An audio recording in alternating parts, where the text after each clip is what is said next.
রাজধানীর উত্তরখানে অন্যের স্ত্রীকে ধর্ষণ করতে গিয়ে খুন হন হাবিবুল্লাহ বাহার বিশ্ববিদ্যালয় কলেজের সাবেক উপাধ্যক্ষ মোহাম্মদ সাইফুর রহমান ভূঁইয়া। চাঞ্চল্যকর এই হত্যা মামলার রহস্য উদ্ঘাটন সহ ১২ ঘণ্টার মধ্যে হত্যাকাণ্ডে জড়িত দুজনকে গ্রেপ্তার করেছে পুলিশ। বুধবার সংবাদ সম্মেলনে এ তথ্য জানিয়েছেন ডিএমপির উত্তরা জোনের ডিসি মোহাম্মদ মহিদুল ইসলাম। ঘটনার বিষয় তুলে ধরে মহিদুল ইসলাম জানান, এই ঘটনায় অভিযুক্ত নাজেম ও রূপা দম্পতিকে ফরিদপুর থেকে গ্রেফতার করা হয়েছে।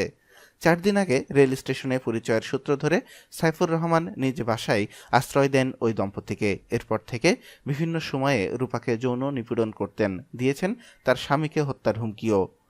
ডিএমপির উত্তরা জোনের ডিসি জানায়, গত ৯ মার্চ রাতে ঘুমের সময় রূপার ঘনিষ্ঠ হতে গেলে টের পেয়ে যান স্বামী নাজেম। এরপরেই সাইফুলের সঙ্গে ধস্তাধস্তি হয় তাদের। এক পর্যায়ে রূপা এবং নাজিম দম্পতি সাইফুর রহমানকে বটি দিয়ে কুপিয়ে জখম করে বাথরুমে আটকে রেখে পালিয়ে যায়। এরপর হাসপাতালে নেওয়া হলে চিকিৎসক তাকে মৃত ঘোষণা করে। এই ঘটনায় হত্যা মামলা করে নিহতের ছোট ভাই।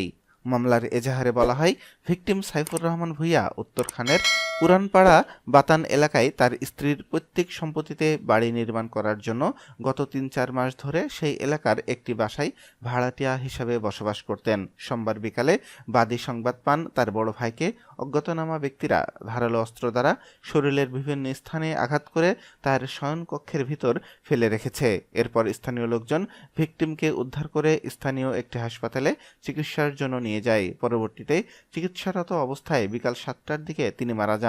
উত্তরখান থানা পুলিশ মরদেহের সুরতহাল প্রস্তুত করে এবং ময়নাতদন্তের জন্য মরদেহ শহীদ সোহরাওয়ার্দী হাসপাতালে পাঠায়।